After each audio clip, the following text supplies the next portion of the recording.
Hello, Mamigs World at saka Kabunso. Kumusta po kayong lahat? Ayan, ang palabas natin ngayon ay ang isa sa mga pinakapaborito kong palabas sa tambalang Mamigs. Itong No Taping Friend. Agree ba kayo? Isa ito sa mga super kilig at saka paborito ko talaga. Lagi kong pinapanood to sa aking break. So, ito po ang No Taping Friend. As you can see, na si Cutie ay alalang-alala kasi malapit na daw yung oras at hindi pa naliligo ang ating bunso. Ayun po, kinandong na po si Cutie. Diyan po ako nakikilig at saka sa mga harutan po nila. Talaga, kung agree kayo, maaari kayong mag-comment sa baba kung isa po ba ito sa mga pinaka-paborito niyong palabas. Actually, halos naman lahat ng palabas sa tambalang Mamigs is paborito natin. Paborito ko din. Pero ito yung pinaka-paborito ko talaga. Nakakakilig. Marami pa. May mga videos pa na paborito ko din na ipapalabas din natin dito. Bibigyan po natin ng voiceover. So, ayan po, kinandong na po si Cutie, no? Sana all, mapapasana all na lang tayo, no? Sa pagkandong, no? So, ganyan po si Bunso Migs Molino magmahal at mag-alaga ng isang kitty. Ayan. So, hag-hag. Ayan, yan din po ang isa sa mga super kilig din po ako dyan sa part na yan. Ayan. Ayan, sana napapasana na lang tayo mga kabunso, no? Dahil sa kanilang harutan, lambingan, at super cute na ayan. Ayan na. Ayan, diba? So, sino ba namang hindi kikiligin sa kanilang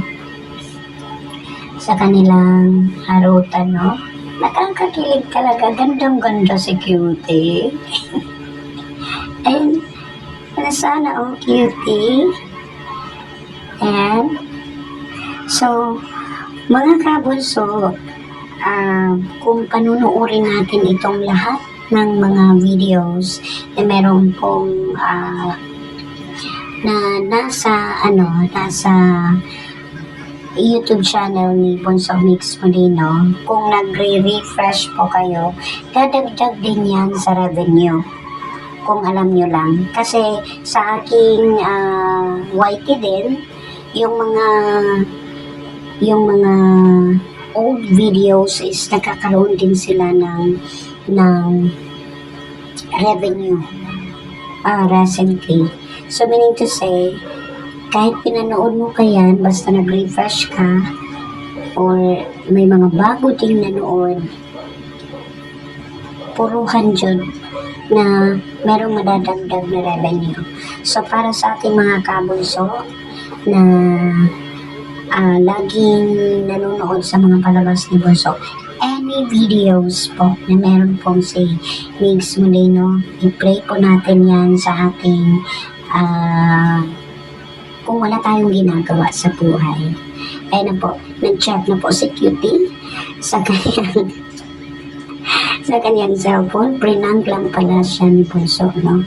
So, nakakatuwa naman yung kanilang tambalan na nakakamiss na talaga, no? Sa totoo lang, namimiss ko na si Cutie at namimiss ko din yung tambalan ng Mamigs, no? So, but sad thing na inano na si Cutie at nandoon na siya sa langit, no? So, ganun pa man, ipagpatuloy natin kasi nandito pa si Bunso Migs Molino na talagang napakabait at sobra-sobra magmahal sa ating mga kabunso. Ayan na, nakakakilig talaga ang portion na yan, no? Ayan, bye-bye. Matutulog na daw sila mga kabunso. Maraming salamat mga kabunso sa inyong pag suporta din sa aking page at sa aking YouTube channel. Maraming salamat po sa inyong lahat. That would be all. Bye-bye. Happy lang.